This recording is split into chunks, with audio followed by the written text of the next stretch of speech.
Welcome to the Yoga Therapy Hour. This week, our topic is quite a sensitive topic, I think, especially in light of all that's going on in the world. So, I want to give a little bit of a trigger warning to let you know that this may not be the day to listen to this. It may not be the time to listen to this. You may not be in the company that you would like to be in to listen to this, or it just may not be the episode for you. I'm speaking with Halli Faulkner, and she is a lovely, kind-hearted, sensitive woman who teaches Kundalini Yoga as her primary way of teaching yoga. And she is a sexual assault survivor. She teaches about how to heal from sexual assault and from violence against women. It's such a poignant topic, and I hope that you have internal resources to listen to this because I love her approach. I love her energy. I can see why her trainings are filling up, and I think we have a lot to learn from her. And at the same time, women in general might be feeling a certain level of assault mentally, emotionally, physically, and spiritually right now. And so I think we really have to ask ourselves, am I in a place where I want to go deeper? I want to listen. I want to learn. I want to open up a little bit and do some exploration. Or is this not the time? Is this not something that needs to happen today? And, even myself, I'm feeling quite tender about the interview. I've had a really hard time the last couple of weeks thinking about the history of women in the United States and all the strides we've made over the last 100 years. I myself was born on Women's Liberation Day, the day that all the women took off their bras and walked through the streets and then burned their bras in trash cans. I always feel so happy that I was born on that day and am a champion for women. I love women, and I'm feeling really, really tender about our future and about how we can stay together, how we can support one another, love one another, comfort one another, be in community as women. And I'm looking into local things that I can do to be in connection with more women going forward. So I hope that you will listen to this and it will be nourishing to you. And if this is one of those episodes that's a little too much right now, I honor you and support your choice to move on and find something a little bit more upbeat and, nourishing. That maybe you having the choice of how do you spend your time today, you take that choice. I support that. So, all right, let's go get to know Halli. She is lovely, and I can't wait to let you hear all the wisdom that she has to share with you. Welcome to the Yoga Therapy Hour, Season 7. We are so happy that you've been here on the journey with us for almost 2 years now, and we're looking at over 130,000 downloads. It has been a wonderful run together, and we are going to continue to provide excellent content. And this season, we want to go into the depths of the human experience and the human heart. So stay tuned. We're going to continue this journey together, and we look forward to seeing you for all of Season 7.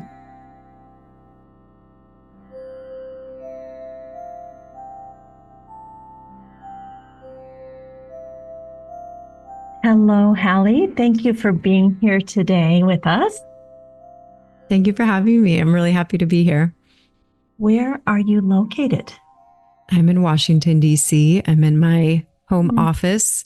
If you're watching, you'll see a little piano behind me, which I like to play sometimes. Not enough, but when I get inspired. Wonderful.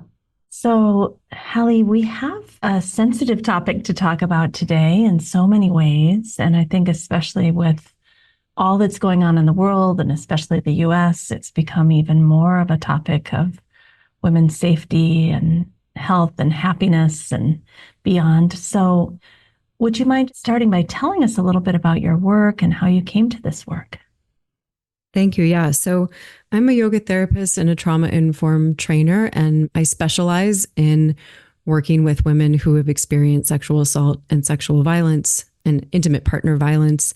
And my trauma informed training really has a focus on teaching people how to work with sexual assault survivors and support us in ways that are warm and welcoming and safe. I got into this work because I'm a survivor myself. I experienced sexual assault and abuse throughout my childhood when I was about 3 years old to about 8 years old ish. As many survivors can attest, our memories can often be fuzzy, which is sometimes our brain's way or our body's way of protecting us, but they're there, right? There's a little bit fuzziness. And I coped with the trauma I experienced as a child in a few different ways. One is compartmentalization. So I put it in a box, and the box was like, this solid thing on the left side of my body. And I just didn't touch it, didn't talk about it, didn't touch it, didn't even acknowledge it was there for a long time. But it took its toll, right? Like holding that box shut physically, emotionally, mentally, spiritually as well. And I also use like perfectionism as a coping mechanism. So I was a straight A student, played the sports, got the awards, the accolades, got all the degrees I could get, and got my master's degree, went to law school. And finally, when I did all those things and it looked good on the outside, right? It was like, if it looked this good and shiny on the outside, then people won't know what's actually happening on the inside. And finally got all those things. And then I had to actually face my own devastation and unhappiness. And yoga and meditation provided a foundation for me to be able to open the box at my own pace and start to work through the trauma, be honest with myself about my experiences, which took a lot of years. When I finally got on the other side of that, and by no means do I mean my healing process is over, I just mean I was feeling okay enough. When I was finally feeling okay enough on the other side of that, I started to think about how I could share a lot of the yoga-based, mindfulness-based tools that I had learned about healing with other survivors, women who had experienced sexual violence. A lot of people don't know that 1 in 3 women in the US experiences sexual trauma and sexual violence. And a lot of people also don't know that those numbers are much higher for certain demographics of women. So women experiencing homelessness have about 90% likelihood to be sexually assaulted. Transgender women, particularly Black transgender women, have more than 50% likelihood of experiencing sexual violence, as well as Indigenous women. So I knew there was a need for healing, like a deep well and need for healing. And I knew that I had tools to offer. And so I started in 2017, after I became trained in Kundalini yoga and trauma-informed yoga.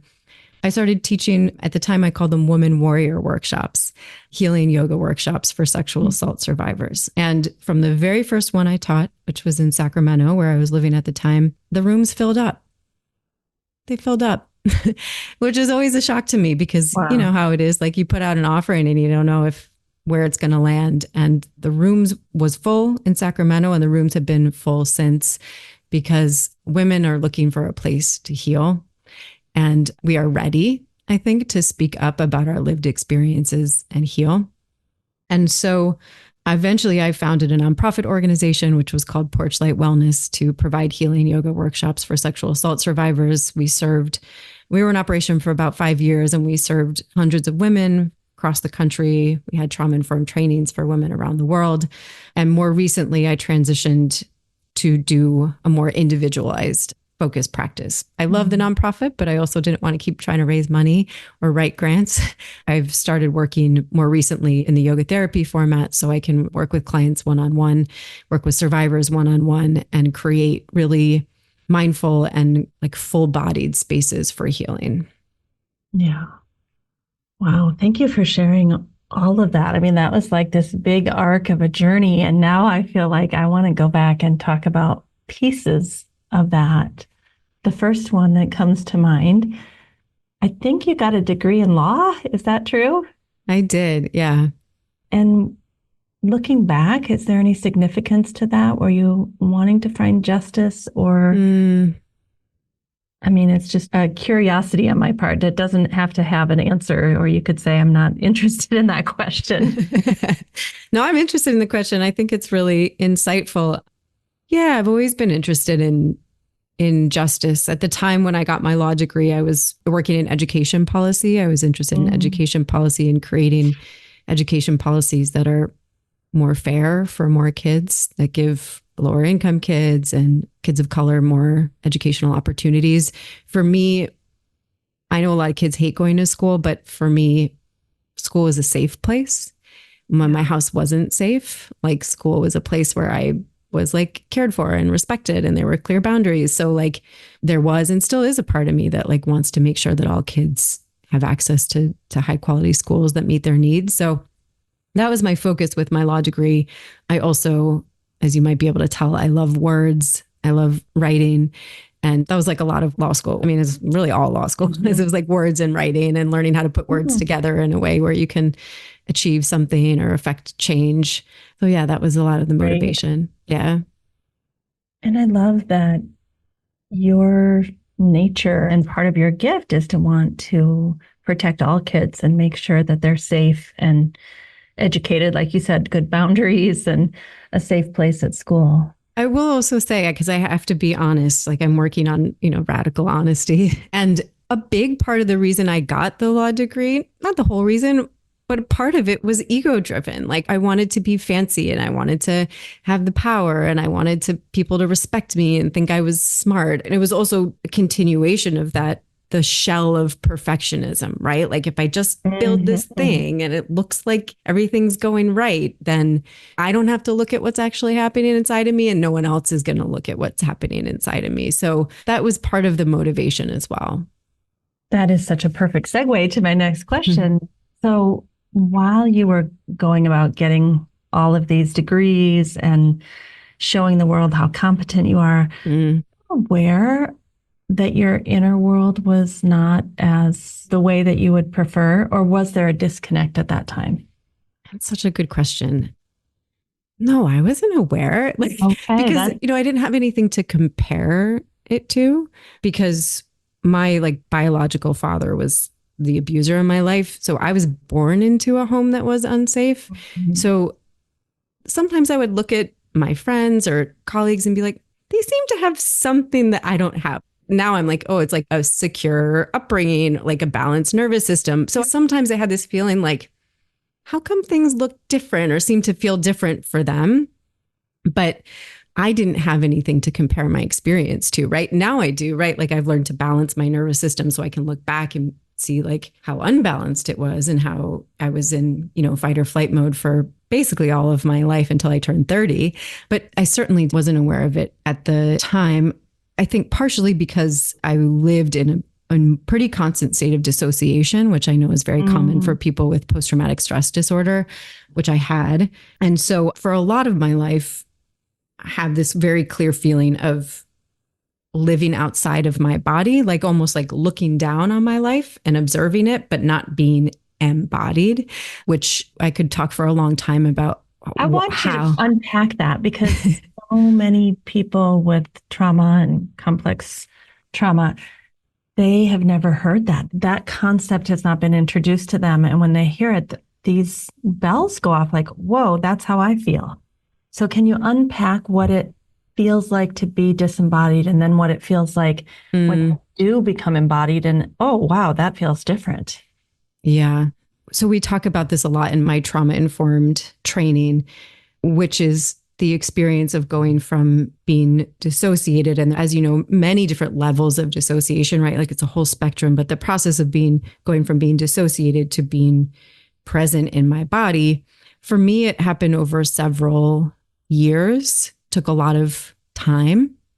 And what we talk about in my teacher training is what I experienced, which is when we start to get present to our bodies, when I started to get present to my body, it's the whole spectrum of feeling that our bodies experience as humans, right? So there's like the deep sorrows and pains and traumas that I experienced and all of the felt sensations of that. And the joy of being alive and eating something delicious and playing in the ocean, it like makes me emotional, right? I often compare healing from trauma as like moving from black and white to like full color, like in Wizard of Oz when Dorothy goes from her black and white world to the full color world of Oz.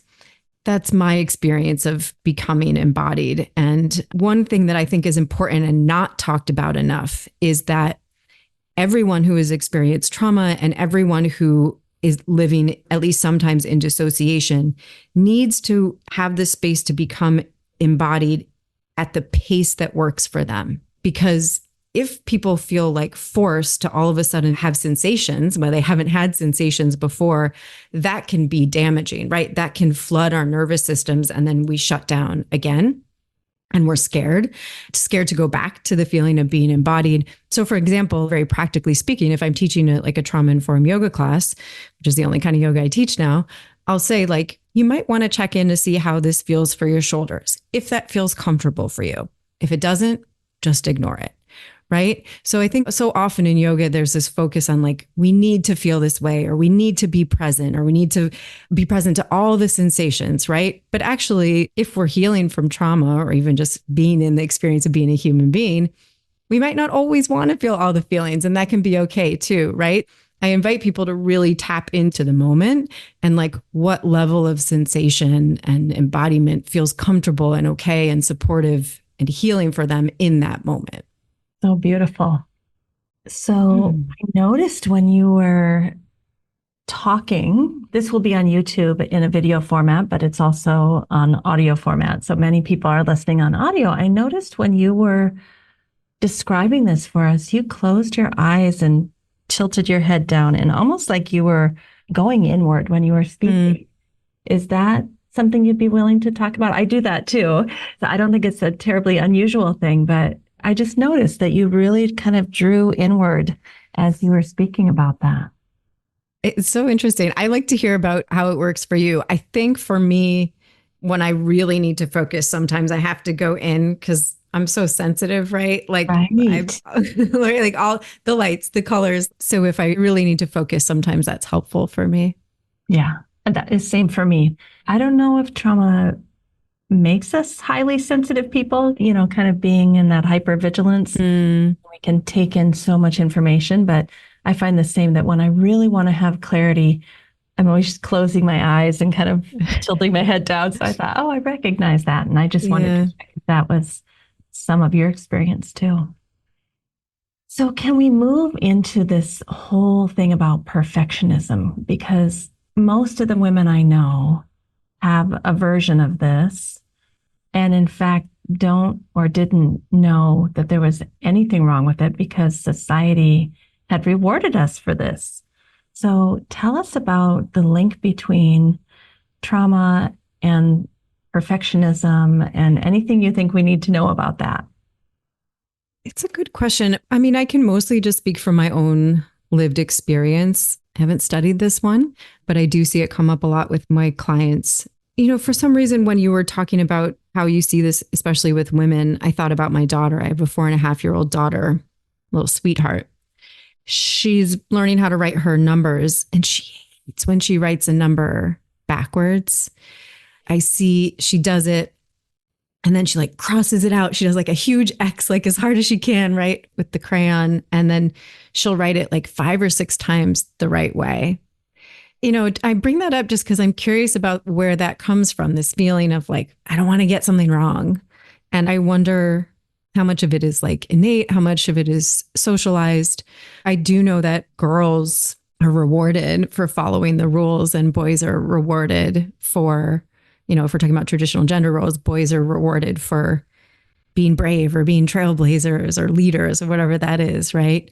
So I think there's definitely some of that. And I know that as a trauma response, many children who have grown up in traumatic or unsafe households, who have adverse childhood experiences, one of the common responses is this like overachiever, perfectionist child who holds a lot of the pain and suffering of the family and tries to look okay, right? Or look good on the outside as a way to avoid or cover up or hide what's really happening. I love all that you've said. And I found for my lived experience of going through this that it's also about control for me. If Mm, I could just keep everything in order and keep it looking good on the outside, then I would feel some sense of safety or control that, okay, I've done all I can to keep myself safe. And even to this day, as a recovering perfectionist, I still love detail and organization and my calendar being just right and everything in a place. And I just think that's a leftover residual from using perfectionism as my way to control my environment and make myself feel better. Yeah, the control piece really resonates with me, right? Like if I just do these things, Right. then everything will be okay. But I also try to not throw the baby out with the bathwater, so to speak, which is to say that I think it's badass that you have an organized calendar. I want my calendar to look like that. You know what I mean? So there's a both and Yeah. there. Hey, did you know that Optimal State has a special course to help you learn Yoga Nidra? The first course is free. It's called 12 Days of Yoga Nidra, and you can find it at www.optimalstateyoganidra.com. And if you like that and you want to add becoming a Yoga Nidra facilitator to your skill set, no matter what job you do, which might be being a mom or a nurse or a therapist or a yoga teacher, we would love to train you in our 6-month Yoga Nidra Facilitators course. Again, www.optimalstateyoganidra.com. We hope you'll join us. It feels good. I'm not gonna lie. Yeah, it does. I'm not giving that one up. Yeah, it does. No matter where it came from. So, Halli, I know we have a lot of yoga teachers, Ayurvedic practitioners, yoga therapists that listen to our show, and also sexual assault survivors. What are some of the kind of general principles that you teach about in your trainings that we could become educated a little bit? Obviously, if this piques interest, people will come to your full training. But what are some of the main principles that you like to share with your students? What I teach is that the most important principle of any trauma informed space is that everything is optional. That if I'm the teacher or the leader, the instructor, I might be sharing tools or practices or suggestions that might help people feel good or people might like or want. But that's all they are, is suggestions or invitations. I start every class I teach by saying, this is your space to do what you want with your body. I'm going to do what I want with my body. I'm the expert in my body. I am my own best healer. And you are the expert in your body. You are your own best healer. This is a space where you can move and breathe and be in whatever way you want. You can modify in whatever way feels good for you. If I stand up and I'm moving my arms in circles for 3 minutes, but you'd prefer to sit down and journal or lie down on your side and rest, I invite you to do what's best for you. And 10 out of 10 times, what I see after I say that, and while I'm saying it, shoulders resting, people exhaling, bellies expanding. And all that is to say, people's nervous systems get the sign, get the signal. This is a safe space. This is a space where you can do what you want with your body, and no one's going to interfere with what you want to do with your body. And I think that goes for that kind of statement that everything is invitational is a foundational practice for any trauma-informed space. And it is particularly important for working with survivors because Tarana Burke said this, so I have to give her credit. She's the founder of the Me Too movement. I heard her say once that the one thing we have in common as survivors is that there was at least one moment where we didn't have control over what was happening to our bodies. For some of us, that was many moments. For some of us, that was just a few moments. It's the one thing that binds us together. And for me, as a trauma-informed yoga teacher working with survivors, I need people to know from the moment we start that your experience on the mat is the radical opposite to that. Your experience on the mat is a space where you have full control and autonomy and choice over your body in every moment. So that's the foundation. That's where we start. And then there are so many other tricks and tips and tools that we also share and talk through. I love what you're saying. And I don't know, maybe it's just me, but I feel like in my mind, and I know this is not truth, but in my mind, I say to myself, don't all yoga teachers do that? Don't they give those permissions? And then I remember like, no, they don't. And in fact, yoga oftentimes has been the opposite in that it's been very dogmatic and hierarchical and patriarchal, and that you're not going to belong if you don't do it the way everybody else does it. And sit up straight and go for perfectionism, right? It's so interesting for me to hold both of those. Like, of course, that's how we teach. And then I remember, no, Amy, that's not how. So I don't know. Do most of the people that come to your trainings, is that a new idea for them? I feel similar to how you feel. And we talk about this in the training.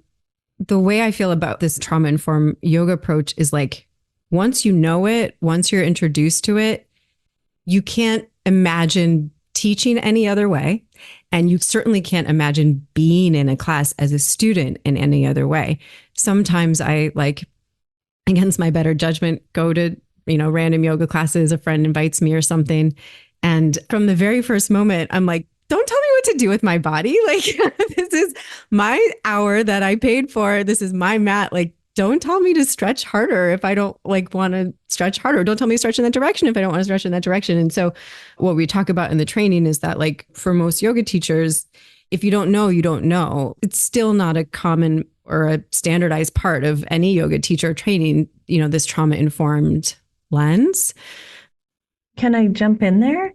Yeah. I'm just thinking about this. I don't go to public classes for the most part for this reason, which is just reminding me, like, oh yeah, they tell me what to do and I don't want to do that.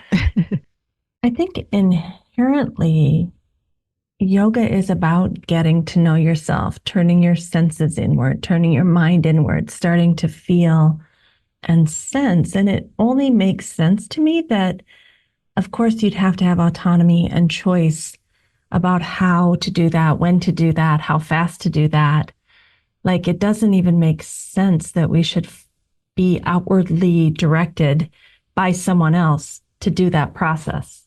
Yeah, it's an interesting relationship, right? Student and teacher, so to speak. It goes both ways, right? Mm-hmm. We're both each other's teachers and each other's students. But, I've experienced, and I'm sure you have as well, there is a lot of benefit to being led by someone or like guided by someone. When I'm a student and there's a teacher that I really trust and love and I can tell cares for me, like, that's a beautiful experience. Like, I can experience real spiritual movement and growth, like, in that space. And also for me, I need to know, just like you said, I have autonomy and space and choice in order to get to that level of comfort. Yeah. So I want to go back to your story. Was it when you experienced yoga and or meditation that your healing journey started? I mean, was that like the turning point? Yes and no. So the yes is because I definitely had this moment when I moved to Sacramento, California in 2012. I started practicing yoga there regularly. And I had this moment, which I know a lot of people have. I've heard it called the big boo-hoo, where the yoga class was over and I just couldn't stop crying and I couldn't get off my mat because I couldn't stop crying. And like something had been cracked open. And I remember the teacher, her name was Sukhbir. She was so sweet, just cleaning up the whole room, putting all the mats away, wiping the floor. And there I was crying. And she, came and put her hand on my back. She didn't really say anything, but she came and put her hand on my back for a while until I was ready to get up. I don't know what broke open then, but something broke open. And pretty soon after that, I decided to start seeing a therapist and doing EMDR therapy and really being honest about my life experience and start to open the box in a way that felt good for me and process the trauma. So that's the yes. But the no part is because I have this like very clear belief and understanding that like I chose my life for a reason. I came into this life for a reason. I chose my parents and my household and my lived experience for a reason. And so to me, like, that's when the healing process really began. It was like this choice of this life. Every year, every moment of my life has been like gathering the tools and information for that big boohoo to really opening me up. Yeah. Yeah. Can you tell us a little bit about EMDR? I was in the swimming pool this morning and I came out and I'm like, I have to read that EMDR book on my nightstand. It's just sitting there for months because I know it has something to do with the yoga dristis and healing and I just can feel there must be connection. Do you find a connection between EMDR and yoga, or are those two separate things for you? I'm curious to hear about your theories on the connections. I mean, it's all related, right? It's brain science, it's glandular, right? So EMDR therapy has been a lifesaver to me. I always say my partner, my angels, and my family and EMDR therapy and yoga were like the things that got me through the hardest days of my healing process. EMDR therapy, for those of you who don't know, is like there are different tools that people use, basically connect the left and right sides of the brain and get like a rhythm going between the left and right sides of the brain as you process traumatic events, the type of traumatic events that are kind of just stuck in the body and in the brain. There's actually a chapter about EMDR therapy, I believe, in The Body Keeps the Score, which is, a seminal work about trauma. But for me and for many other people, EMDR helps process trauma in a way that often nothing else can.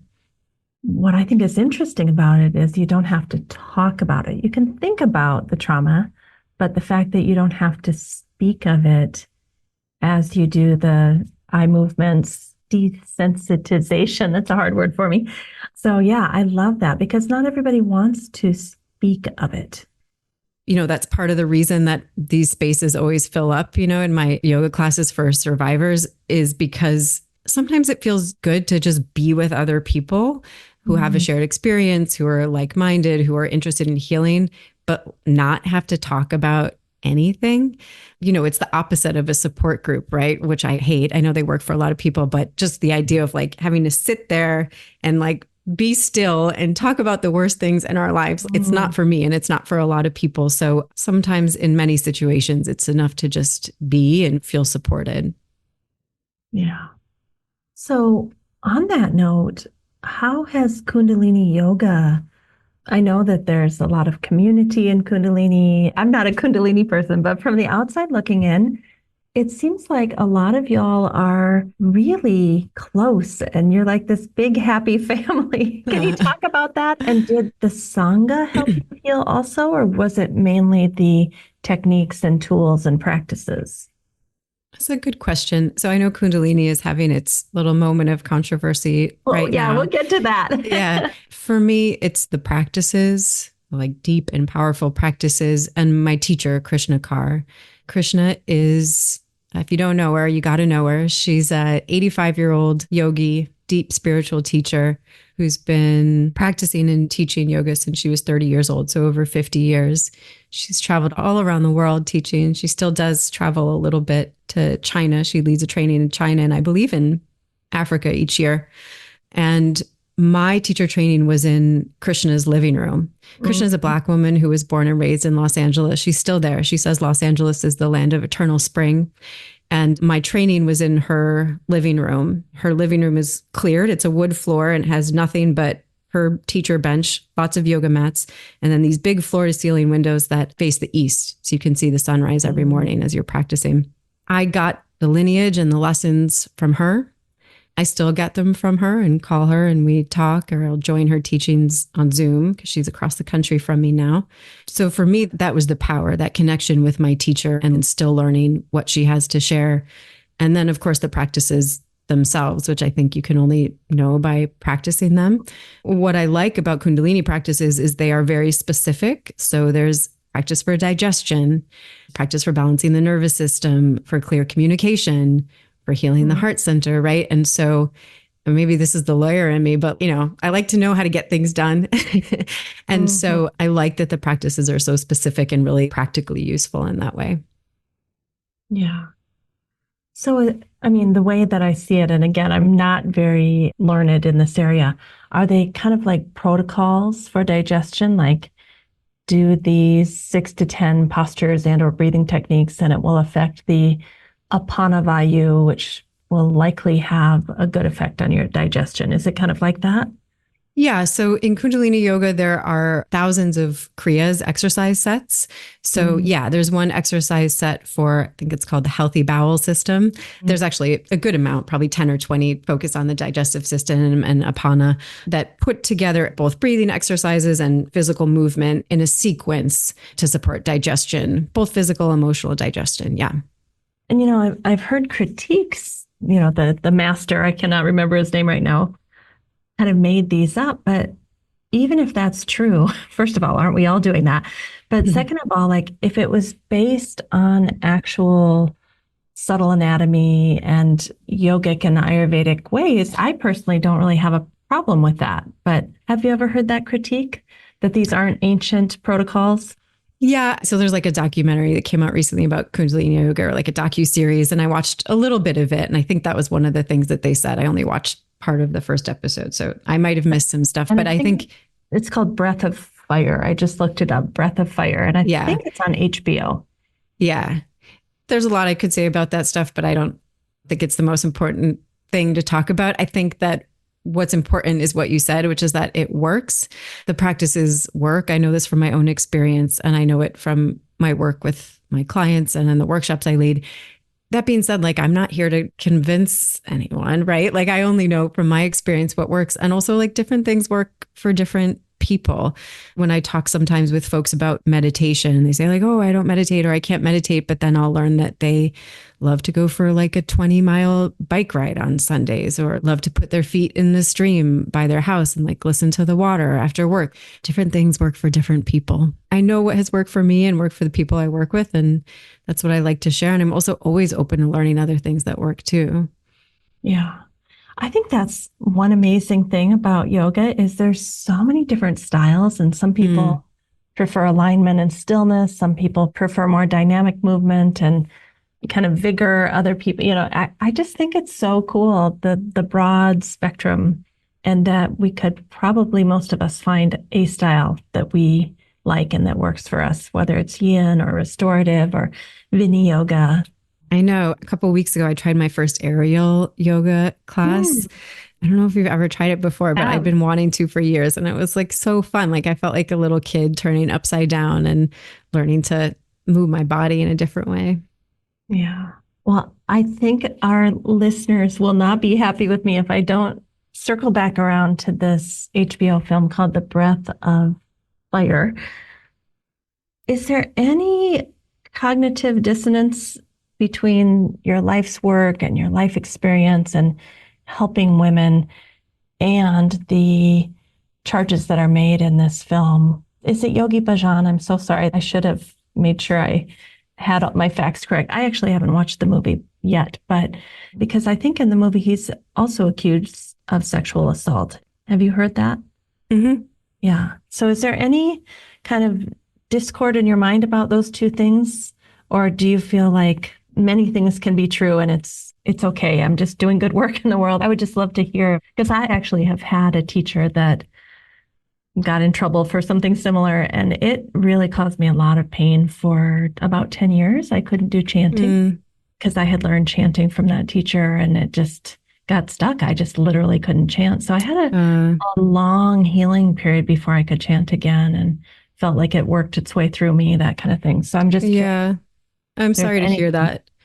Yeah. I mean, like so many women have had this experience so many times of learning from someone, or listening to their music, or listening to their opinions, or reading their articles, or whatever it is, watching their comedy specials, and then finding out that they've sexually assaulted women, they've harassed women, anywhere along the spectrum, right, of misogyny and violence.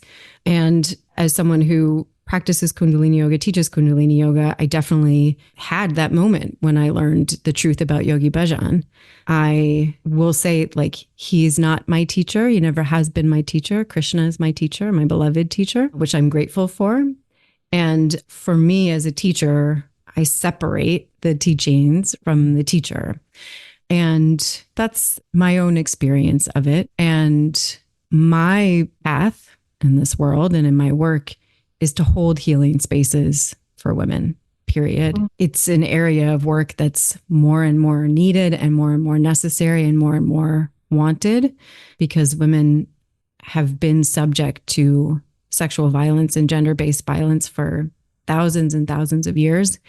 And we are now putting our collective foot down, or our collective feet down, and we're saying no more, right?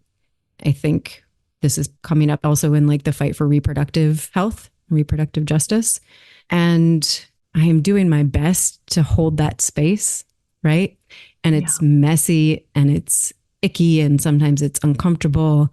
And I make so many mistakes all the time. And I'm committed to holding it, however kind of messy or uncomfortable or sometimes weird it might be. Thank you for being brave to take on that question and just tell us your experience with that.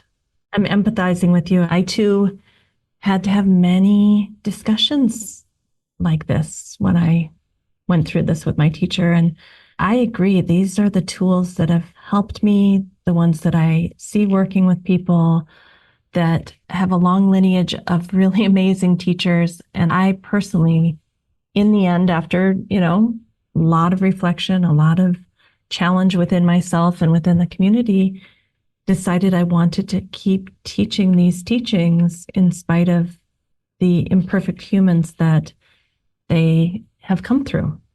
Yeah. So I'm glad you did. Yeah, it is such hard work. I think so many of us now have been through this with teachers over the last 20 years. It's becoming more common. And I don't know how you feel about this, but I feel like it's also giving power to women to not just give themselves over to their yoga teachers and to actually take charge and take a stand within their own life and say, hell no, I'm not doing that. I don't care if everybody else looks like they're doing it. I don't want to do that. So in some way, I feel like it has been very empowering to a lot of women too, to come through the other side and say, hell no. Yeah, I do think there was this kind of mythology around a teacher or a guru or a master that is being dispelled. I like how you said we are imperfect humans. And if this goes back to the idea of perfectionism, right? Like, I think it's healing to acknowledge that we're all imperfect humans and that no one really needs to be put on a pedestal. I think women in particular are really good at creating spaces where we can all learn from each other. Yeah. It's like pretty basic, right? We're all equal. We're all human beings. We're all here as teachers and students. And I think you're right. Like the more we can be honest about the abuses of power that have happened in the past, the more we can create new dynamics where we're all teaching and learning from each other. Yeah.